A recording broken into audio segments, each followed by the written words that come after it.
नमस्कार, मैं सुमन कविया, सहायक आचार्य हिंदी, राजकीय महाविद्यालय छतरगढ़, जिला बीकानेर। आज हम हरिवंश राय जी की कविता पथ की पहचान की व्याख्या करेंगे। इसके कुछ अंश को हम पूर्व जो भी हमारी कक्षाएं हुई उसमें हमने इसकी व्याख्या पढ़ ली है। आगे वो कवि इस कविता में कह रहे हैं कि है अनिश्चित किस जगह पर सरित गिरी गहवर मिलेंगे, है अनिश्चित किस जगह पर बाग वन सुंदर मिलेंगे, किस जगह यात्रा खत्म हो जाएगी यह भी अनिश्चित है अनिश्चित, कब सुमन कब कंटकों के शर मिलेंगे, कौन सहसा छूट जाएंगे मिलेंगे, कौन सहसा आ पड़े कुछ भी रुकेगा, तू न ऐसी आन कर ले, पूर्व चलने के बटोही बाट की पहचान कर ले। कवि इसमें मनुष्य को जीवन रूपी पथ पर आगे बढ़ने से पूर्व इस पथ की सारी समस्याओं, इसमें मिलने वाले आनंद, हर प्रकार की बाधाओं विघ्नों का अनुमान पूर्व ही करके पूर्ण तैयारी के साथ इस पर आगे बढ़ाने को, मानसिक रूप से तैयार होकर इस पर आगे पैर बढ़ाने को कह रहा है। कवि कह रहा है कि ये जो जीवन रूपी सफ़र है ना, जीवन का जो पथ है, यह इसमें क्या है कि अनिश्चितता बहुत है, सब कुछ अनिश्चित है। यह निश्चित नहीं है कि कब हमें सरिताएं मिलेंगी, कहाँ गिरी यानी पर्वत मिलेंगे, कहाँ गहवर यानी गड्ढे मिलेंगे, अर्थात कब हमें किस प्रकार की समस्या का, विघ्नों का, बाधाओं का, रुकावटों का, संघर्षों का सामना करना पड़ेगा, कब करना पड़ेगा, यह बड़ा अनिश्चित है अनिश्चित किस जगह पर बाग वन सुंदर मिलेंगे। ऐसा ही नहीं कि इसमें सिर्फ दुख ही दुख है, विघ्न ही विघ्न है, बाधाएं बाधाएं हैं और कोरा संघर्ष ही है। उस संघर्ष, विघ्न, बाधा और समस्याओं को दूर करने के बाद मनुष्य को आनंद भी बहुत अधिक मिलता है, प्रसन्नता भी है इस संसार में। तो कब बाग वन, ये बाग और वन सुख आनंद के प्रतीक हैं, कब उसको दुख मिलेगा और कब सुख मिलेगा ये बिल्कुल भी निश्चित नहीं है, ये अनिश्चित है। किस जगह यात्रा खत्म हो जाएगी यह भी अनिश्चित। इस पथ पर जो बढ़ते हैं उनको ये भी नहीं पता होता कि उनकी यात्रा कब खत्म हो जाएगी, क्योंकि मनुष्य के जीवन का कब अंत हो जाए ये कोई निश्चित नहीं है, ऐसा कभी भी कहीं भी हो सकता है अनिश्चित, कब सुमन कब कंटकों के शर मिलेंगे, कब हमें सुमन मिलेंगे, सुमन यानी सुख का प्रतीक है, कंटक यानी कांटे, कांटों के शर यानी तीर, कब हमें दुख के तीर मिलेंगे, कांटे मिलेंगे, कब हमें सुख मिलेगा, यह है बिल्कुल ही अनिश्चित है। कौन सहसा छूट जाएंगे मिलेंगे, कौन सहसा, कौन इस जीवन रूपी रास्ते पर हमें अचानक मिल जाएगा जो हमें प्राणों से अधिक प्रिय हो जाएगा, और कौन हमारा प्राणों से भी अधिक प्रिय ऐसा होगा जो सहसा हमें छोड़कर चला जाएगा, ये अनिश्चित है। इसमें बच्चन जी अपने खुद के जीवन का ही अंश डाल रहे हैं। उनकी जो पत्नी थी वो 6 रोग से पीड़ित थी, तो जब वो उनका देहावसान हुआ तो उन्हें अत्यंत दुख हुआ। तो इस संसार में कब हमें कौन मिलेगा, वो हमें कितना प्रिय हो जाएगा, और कब कौन हमसे बिछड़ जाएगा, हमारा बहुत ही प्रिय अचानक, ये बिल्कुल भी निश्चित नहीं है। ये सब कुछ भविष्य के गर्भ में है।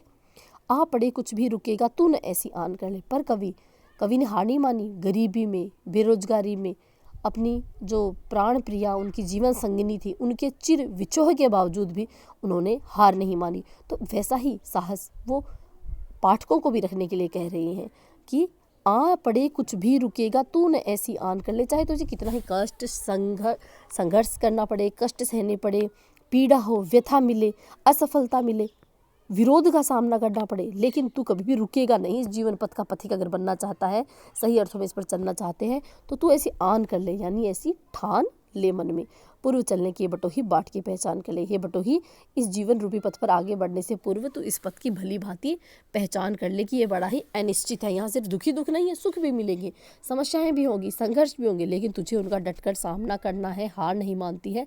अंततः विजयश्री तुम्हारा ही वर्ण करेगी। कौन कहता है कि स्वप्नों को न आने दे हृदय में, देखते सब है इन्हें अपनी उम्र अपने समय में, और तू कर यत्न भी तो मिल नहीं सकती सफलता, ये उदय होते लिए कुछ ध्येय नयनों के नीले में। किंतु जग के पथ पर यदि स्वप्न दो तो सत्य दो, सो स्वप्न पर ही मुग्ध मत हो, सत्य का भी ज्ञान कर ले, पूर्व चलने के बटोही बाट की पहचान कर ले।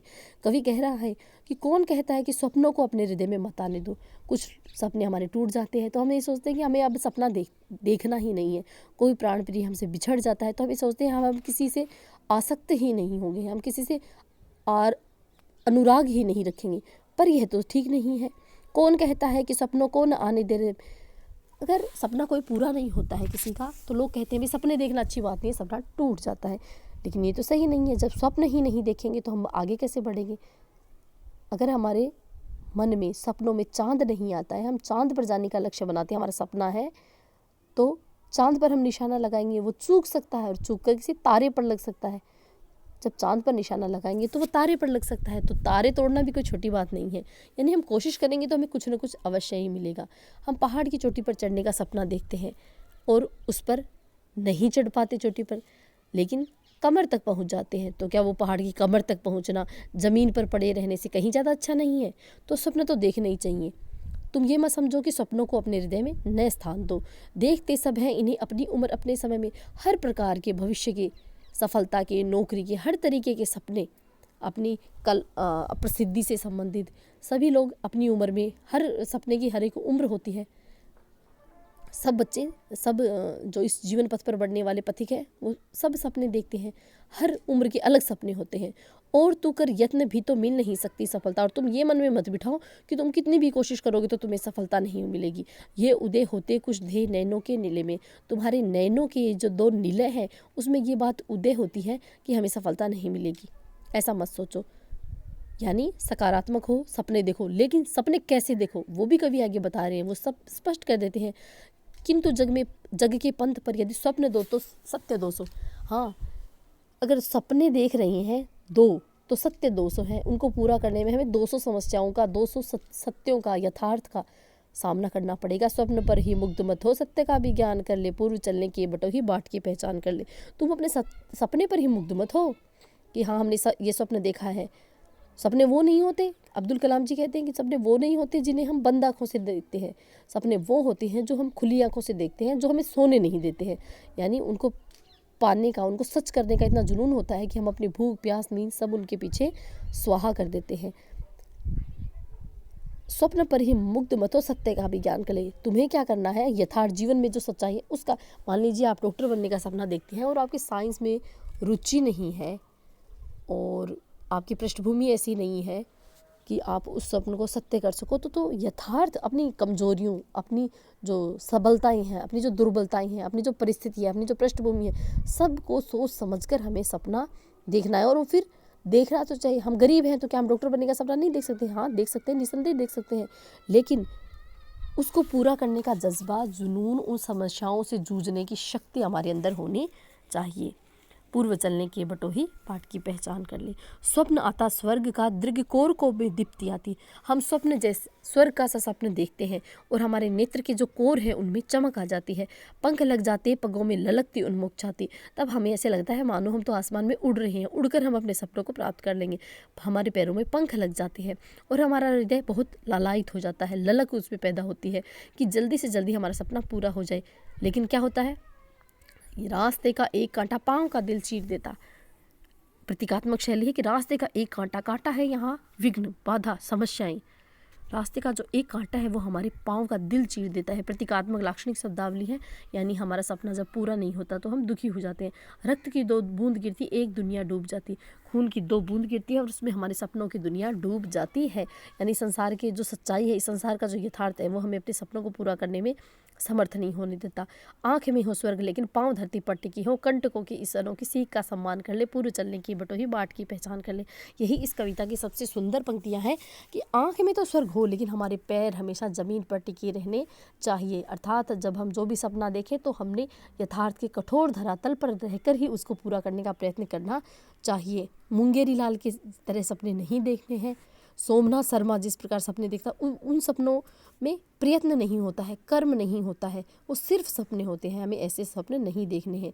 कंटकों की इस अनोखी सीख का सम्मान कर ले कि रास्ते में कांटे मिलेंगे, कांटों की जो कांटे हमें जो सीख दे रहे हैं ना, इसका तुम सम्मान कर लो। अगर अपनी क्षमताओं, अपनी कमजोरियों, अपनी दुर्बलताओं सबसे तुम परिचित होकर, सबको नाप तोल कर देख कर अगर स्वप्न देखोगे तो वो तुम्हारा स्वप्न निसंदेह ही पूरा होगा। इसलिए हरिवंश राय बच्चन जी कह रहे हैं कि जो जीवन रूपी पथ है, इस पर चलने से पूर्व तुम्हें इस पथ की पहचान अच्छे से कर लेनी चाहिए। ये कविता एकदम सीधी सरल भाषा में कही गई है। इसकी भाषा खड़ी बोली है। इसमें तुकांतता है, पदमैत्री है, लाक्षणिकता है, मुहावरेदार भाषा है। इसमें प्रतीकात्मकता भी है। जैसे स्वर्ग सपने का प्रतीक है, पृथ्वी पर टिके हो यथार्थ का प्रतीक है, कांटे दुख का प्रतीक है, सुमन सुख का प्रतीक है। यहाँ बाट जो रास्ता है बताया वो भी जिंदगी का प्रतीक है और बटोही मनुष्य है। तो ये एक प्रतीकात्मक कविता है।